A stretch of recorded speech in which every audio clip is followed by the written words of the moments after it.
بسم اللہ الرحمن الرحیم۔ السلام علیکم ناظرین، امید ہے آپ خیر و عافیت سے ہوں گے۔ اردو اسلامی یوٹیوب چینل آئینہ معرفت میں ایک نئی ویڈیو کے ساتھ حاضر ہوا ہوں، جس کا عنوان ہے حضور صلی اللہ علیہ وسلم کا سفر شام اور حضرت خدیجہ رضی اللہ عنہا کا مال تجارت۔ اللہ کے پیارے نبی حضرت محمد صلی اللہ علیہ وسلم کا ذکر مبارک ہے، تو لہٰذا عقیدت اور محبت کے ساتھ درود و سلام پڑھ لیں۔ اللہم صلی علی سیدنا و مولانا محمد وعلی آل سیدنا و مولانا محمد۔ آپ صلی اللہ علیہ وسلم تجارت کے پیشہ سے پوری طرح منسلک ہو چکے تھے۔ آپ صلی اللہ علیہ وسلم کے حسن و اخلاق، ایمانداری اور خوش گفتاری کے چرچے دور دور تک پھیل چکے تھے۔ آپ صلی اللہ علیہ وسلم کی ان خوبیوں کے چرچے مکہ کی ایک بلند و بالا حویلی تک پہنچ چکے تھے۔ یہ حویلی مکہ کی سب سے مالدار خاتون حضرت خدیجہ بنت خویلد رضی اللہ عنہا کی تھی۔ حضرت خدیجہ کے ہاں دولت کی فراوانی تھی۔ اس حویلی میں لاتعداد گودام تھے جو اجناس سے بھرے ہوئے تھے۔ دولت کی کثرت کے باوجود ان کی زندگی تنہا تھی۔ ایک کے بعد ایک ان کے دو خاوند فوت ہو چکے تھے۔ حضرت خدیجہ ایک کامیاب تاجر ہونے کے ساتھ ساتھ اخلاق کا پیکر تھی۔ عفت و پاک دامنی کی وجہ سے طاہرہ کے لقب سے پکاری جاتی تھی۔ آپ اپنے مال تجارت کو اپنے ملازموں کی سپردگی میں بیرون ملک بھیج دیتی تھی۔ حضرت خدیجہ کا ایک وفادار غلام تھا جس کا نام میسرہ تھا۔ حضرت خدیجہ نے میسرہ سے مال تجارت لے کر شام کی طرف لے جانے والے قافلے کے بارے میں پوچھا۔ میسرہ نے کہا کہ تیاری مکمل ہے۔ حضرت خدیجہ نے میسرہ کی طرف دیکھا اور کچھ سوچتے ہوئے کہا، میرا خیال ہے اس بار تمہارے ساتھ کسی نمائندے کو بھیجوں۔ میسرہ نے کہا، جیسے آپ کی مرضی۔ حضرت خدیجہ رضی اللہ عنہا نے کہا، میں نے سنا ہے کہ ابو طالب کے بھتیجے محمد صلی اللہ علیہ وسلم کی دیانتداری کا شہر میں دور دور تک چرچا ہے۔ لوگ انہیں صادق اور امین کے لقب سے پکارتے ہیں۔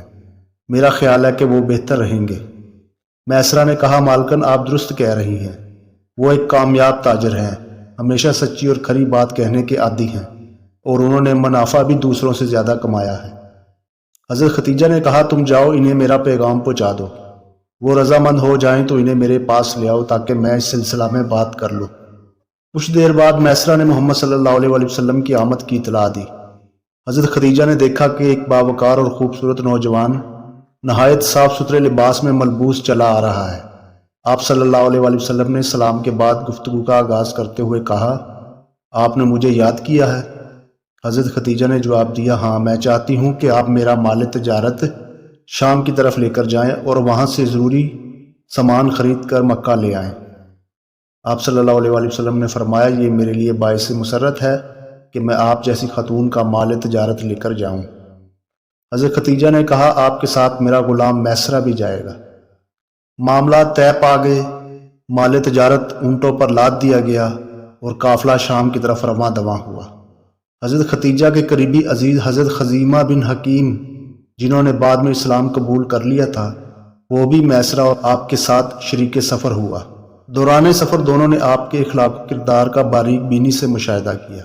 دونوں کو حضور صلی اللہ علیہ وسلم سے اس قدر انسیت اور عقیدت ہو گئی کہ وہ پل بھر بھی آپ سے جدا نہ ہوتے تھے، آپ کی دیکھ بھال اور آرام کا خیال رکھتے تھے۔ یہ تجارتی قافلہ اس راستے سے گزرا جہاں سے آپ صلی اللہ علیہ وسلم 12 سال کی عمر میں حضرت ابو طالب کے ساتھ پہلے سفر شام پر گزرے تھے۔ یہ سفر شام بھی بے حد دلچسپ اور خیال افروز ہے۔ راستے میں ایک جگہ قافلے کے 2 اونٹ بہت زیادہ تھک کر نڈال ہو گئے اور سفر کرنے سے عاجز آ گئے۔ میسرہ نے اس بات کی اطلاع حضور صلی اللہ علیہ وسلم کو دی۔ آپ نے اپنے دست مبارک اونٹوں کے منہ پر رکھے اور ان کے لیے دعائیں فرمائی۔ دیکھتے ہی دیکھتے ان دونوں اونٹوں میں اس قدر ہمت آ گئی کہ وہ قافلے کے باقی اونٹوں سے تیز ہو گئے اور آگے چلنے لگے۔ حضرت خزیمہ اور میسرہ کو یہ دیکھ کر حیرت ہوئی۔ کہنے لگے، محمد صلی اللہ علیہ وسلم کی شان بڑی اونچی ہے۔ حضرت خزیمہ اور میسرہ نے یہ بھی مشاہدہ کیا کہ جب دوپہر کے وقت دھوپ تیز ہو جاتی تو فرشتے آپ پر سایہ کرتے چلے جاتے اور یوں آپ صلی اللہ علیہ وسلم دھوپ سے بالکل محفوظ رہتے۔ اس طرح ایک اور معجزہ بھی اس سفر میں دیکھنے میں آیا کہ آپ صلی اللہ علیہ وسلم تھوڑے سے کھانے کو اپنے دست مبارک سے چھوتے تو اللہ تعالیٰ بڑی برکت نازل فرما دیتے اور کھانا کئی لوگ بیٹھ کر کھا لیتے۔ قافلہ چلتا ہوا بصرہ اور شام کی سرحد پر پہنچا۔ قافلہ نے بحیرہ راہب کے گرجا کے قریب درخت کے نیچے قیام کیا۔ یہ وہی درخت تھا جس کے نیچے آپ صلی اللہ علیہ وسلم نے اپنے پہلے سفر کے دوران قیام کیا تھا۔ یہ درخت سوکھا ہوا تھا، لیکن جیسے ہی آپ درخت کے قریب آئے وہ پھر سے ہرا بھرا ہو گیا۔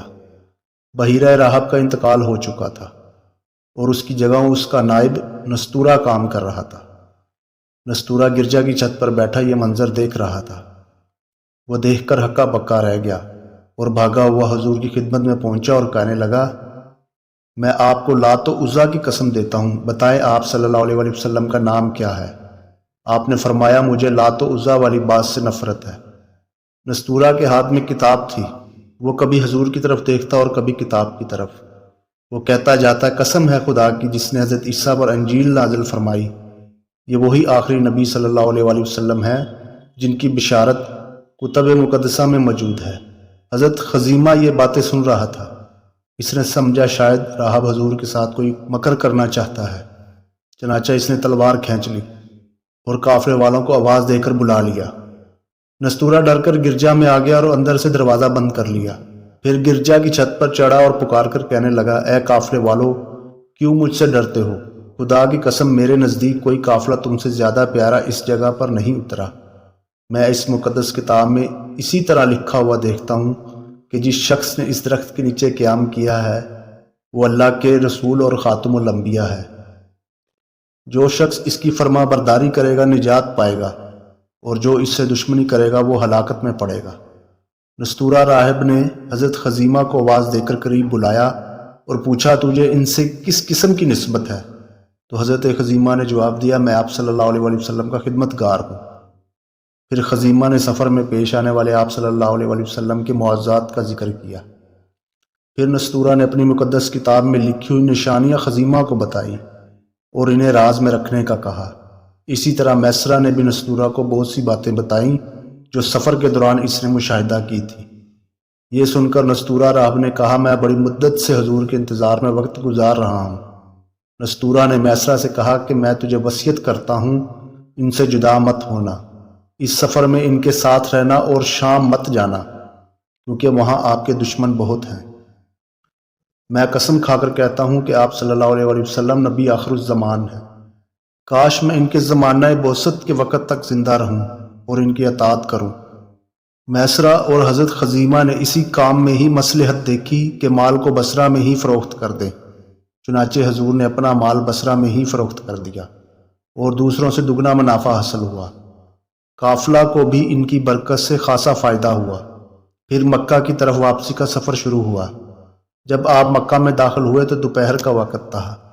اس وقت حضرت ختیجہ اپنی سہیلیوں کے ہمراہ اپنے گھر کے بالا خانے میں بیٹھی تھی۔ دیکھا کہ حضور صلی اللہ علیہ وسلم کے سر مبارک پر 2 فرشتے سایہ فگن ہیں۔